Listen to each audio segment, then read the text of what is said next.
ya. Assalamualaikum warahmatullahi wabarakatuh.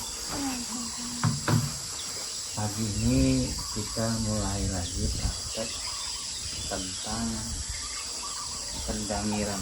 Sudah pernah dengar nama pendangiran? Apa itu pendangiran? Tanaman yang tidak diinginkan keadaannya. Itu pengendalian gulma. Pendangiran itu pendangiran itu yang ngasih gitu. Pendangiran itu tanah itu nama biar tanamannya itu Ya, jadi pengendalian gulma itu berbarengan dengan namanya pendangiran. Pendangiran itu apa? Pendangiran itu kegiatan yang kita lakukan untuk menggemburkan tanah. Ya. Jadi yang tanahnya tadi itu keras, kita gemburkan dengan cara dicangkul atau pakai dodot atau pakai sarang. Tujuannya tanah yang ada di sekeliling tanaman tadi itu menjadi gembur. Nah, itu tujuan daripada pendangiran. Biasanya itu ketika kita mengendalikan gulma, maka langkah selanjutnya itu adalah melakukan pendangiran. Nah, jadi ini satu kegiatan tapi satu kegiatan dengan dua tujuan. Ya. Kalau pengendalian gulma tadi tujuannya adalah untuk mengendalikan gulma yang ada di sekitar tanaman supaya unsur hara yang ada di dalam tanah tadi itu tidak dimakan, tidak diambil oleh gulma, maka kita mengendalikan gulma tadi itu supaya unsur hara tadi bisa dimanfaatkan oleh tanaman utama kita. Nah, setelah kita mengendalikan gulma yang ada di sekitar tanaman, maka kita lanjutkan dengan menggemburkan tanah supaya tanah tadi itu menjadi gembur sehingga sirkulasi udara yang ada di dalam tanah itu bisa berjalan lancar. Karena kalau udara di dalam tanah itu bisa masuk, udara itu kan di atas ya, di permukaan tanah. Ketika tanahnya gembur, maka udara tadi itu bisa masuk di pori-pori tanah. Dengan masuknya udara di dalam pori-pori tanah itu memancing mikroorganisme yang ada di dalam tanah tadi untuk memanfaatkan oksigen yang ada tadi itu. Sehingga cacing-cacing tanah, mikrobia tanah yang ada dalam tanah itu menjadi tumbuh, menjadi berkembang biak. Sehingga kotoran yang dihasilkan oleh mikrobia tanah, cacing, rayap, ya, itu bermanfaat bagi tanaman. Nah, kotoran daripada mikrobia tanah tadi itu dimanfaatkan oleh tanaman untuk pertumbuhan dan perkembangannya. Jadi pahami ya?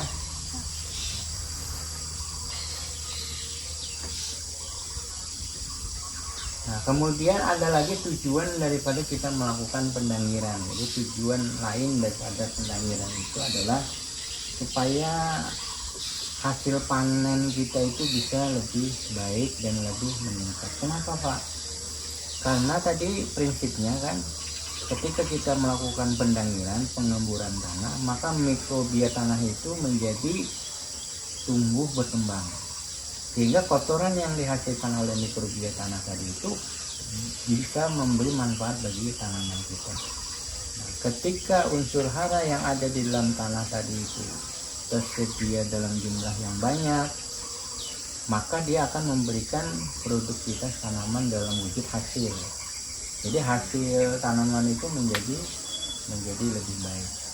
Coba kita bayangkan ya, kalau kita bayangkan gitu, coba lihat tanaman-tanaman yang ada di hutan-hutan itu pernahkah dipupuk? Pernah enggak mereka tuh kayak dikasih air, kasih support input yang lain-lain? Pernah enggak? Mungkin kalaupun ada pernah dilihat itu.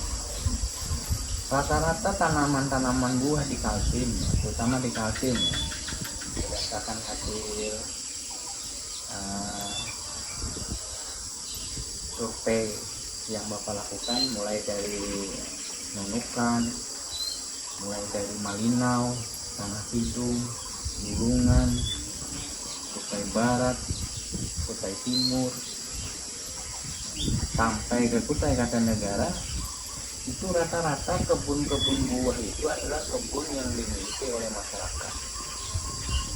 Kebun-kebun buah yang dimiliki oleh masyarakat itu seperti di Kutai Barat itu kalau dia musim buah baru didatangin. Kalau dia setelah selesai musim buah ditinggalin. Tapi pernahkah mereka memupuk? Nggak pernah. Kenapa mereka tidak pernah memupuk? Karena unsur hara yang ada di dalam tanah tadi itu sudah tersedia dan mampu membuat tanaman tadi itu bisa menghasilkan buah. Nah, secara logika kalau tanaman itu tidak dipupuk, maka tanaman tadi tidak akan bisa tumbuh, berkembang, berbunga, menghasilkan buah. Logikanya kan seperti itu kan. Tapi ternyata di alam itu tanaman tidak dipupuk berbuah juga. Tidak dipupuk dia mampu tumbuh dengan baik. Nah, ternyata lahan, kondisi lingkungan yang ada di situ itu menciptakan mikrobia yang ada di dalam tanah itu tumbuh berkembang. Makanya kalau lahan-lahan yang ada di hutan itu kalau kita gali tanahnya itu banyak cacingnya. Cacing itu salah satu parameter atau indikator yang menyebabkan tanah itu menjadi subur. Jadi kalau kita ingin mengetahui tanah itu subur atau tidak, ya, itu bila kita mencangkul kemudian kita menemukan cacing yang ada di sekitarnya, berarti itu indikator bahwa tanah kalian subur. Tapi kalau kita mencangkul tanah itu nggak ada cacing tanahnya, maka itu bisa menjadi analisa kita atau kesimpulan bahwasanya tanah tadi menjadi tanah yang tandus.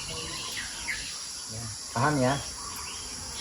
Nah, jadi konsep bertani itu sekarang ya, sudah mulai terjadi pergeseran. Yang tadinya intensif berubah kepada semi intensif. Maksudnya gimana, Pak? Intensif itu pengertiannya apa? Budidaya itu dalam kondisi yang bagus. Tanahnya harus diolah, setelah tanah diolah ditanam, kemudian dipupuk, sama penyakitnya dikendalikan, kemudian nanti setelah panen dipupuk lagi dengan bahan kimia atau dengan bahan organik. Nah, nanti pada fase akhir itu misalnya sampai 3 kali 4 kali musim tanam itu mengalami produktivitas hasil. Kenapa bisa mengalami produktivitas hasil? Karena dia ketergantungan dengan pasokan yang dibuat oleh manusia. Kalau tidak dipupuk maka pertumbuhannya akan tidak maksimal. Tapi di alam tanpa ada campur tangan manusia itu produktivitas tetap tinggi. Kenapa bisa terjadi seperti itu? Karena siklus daripada ekosistem tadi itu mampu tumbuh berkembang saling menguntungkan. Cacing tanah bisa hidup, tumbuh, berkembang di situ, berkembang dia. Kemudian mikrobia dalam tanah juga mampu tumbuh berkembang dengan dia. Sehingga tanaman yang ada itu mampu memanfaatkan kotoran yang dihasilkan oleh mikroorganisme yang ada di dalam tanah tadi. Tanaman menjadi subur, mikrobia tanah menjadi berkembang tumbuh di situ, manusianya memanfaatkan hasil yang diolah, hasil yang didapatkan dari tanaman tadi. Makanya kalau kita lihat di alam itu tanaman-tanaman misalnya seperti durian itu umurnya bisa sampai 300 tahun. Jadi kalau diukur diameternya itu orang 3 itu belum tentu nyampai ke pohonnya. Itu saking besarnya pohonnya dan saking lamanya usia daripada tanaman tadi. Jadi konsep bertani itu nanti ke depannya yang paling efektif, efisien itu adalah kembali kepada alam. Jadi back to nature, ya. Kembali ke alam. Jadi paham ya? Nah makanya nanti kalian lihat kebun bapak itu nggak terlalu bersih, memang diciptakan seperti itu karena kita berupaya untuk mengembalikan ke alam. Jadi ke alam itu maksudnya campur tangan manusia itu tidak lagi maksimal tapi diminimalkan. Dengan jalan apa? Kita lihat pertumbuhan tanaman itu, pengendalian gulmanya kita kendalikan di sekitar tanaman aja, pendangirannya juga kita kendalikan di sekitar tanah, sehingga nanti dari kegiatan-kegiatan itu meringankan biaya produksi yang kita punya.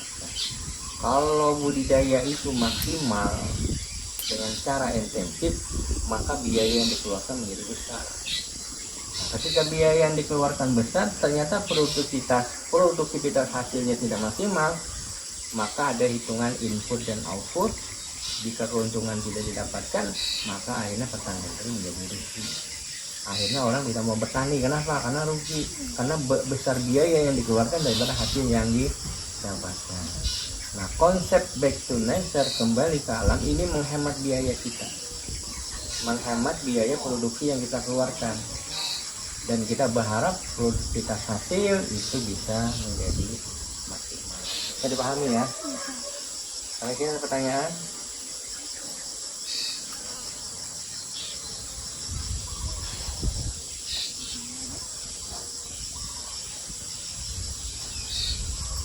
Jadi bisa dipahami ya, makna tujuan daripada kita melakukan pendangiran tadi adalah supaya kita bisa menciptakan tanah, lingkungan daripada tanaman tadi itu menjadi subur. Suburnya tanah yang ada di tempat itu akibat kita melakukan pendangiran tadi itu, pengemburan tanah. Nah, kapan dilakukan pendangiran tuh Pak? Pendangiran itu kita lihat waktunya. Misalnya tanaman itu nanti 3 bulan setelah tanam, ketika kita melakukan pengendalian gulma, maka kita lakukan pendangiran. Pendangiran tadi itu bisa menggunakan cangkul, ya, bisa menggunakan dodol, bisa menggunakan parang, bisa menggunakan lingga. Tujuannya adalah membuat tanah tadi menjadi gembur. Nah, dengan tanah menjadi gembur, maka akan memancing mikroorganisme yang ada dalam tanah untuk tumbuh berkembang. Ketika mikroorganisme yang ada di dalam tanah tadi mampu tumbuh berkembang biak, maka ini akan memberikan keuntungan kepada tanaman yang kita usahakan. Bisa dipahami ya? Nah, kalau bisa dipahami, pagi ini kita praktek lagi. Jadi nanti kemarin kan kita sudah nanam 1 orang berapa? 4 orang, 4. Nah, hari ini 2 aja, tapi kegiatannya adalah mendangir. Ya. Kegiatannya nanti setelah kita nanam benih tadi itu 2 selesai, kita lakukan pendangiran dengan cara digemburkan langsung. Jadi kan tanah kemarin kan sudah ditanam tuh, jadi nanti jaraknya kurang lebih sejengkal begini ya dari pohon ya, ke pohonnya. Jadi kilani sini didangirin ya, paham ya? Jadi tugasnya hari ini bawa benih itu 2, 1 orang 2 bibit, 2 benih dibawa, cangkulnya dibawa juga, parangnya juga dibawa. Nanti dodosnya bapak yang membawakan. Kita praktek di tempat kemarin. Bisa dipahami, bisa dilaksanakan, kita siap untuk praktek. Oke. Alatnya disiapkan, bahan-bahannya dibawa.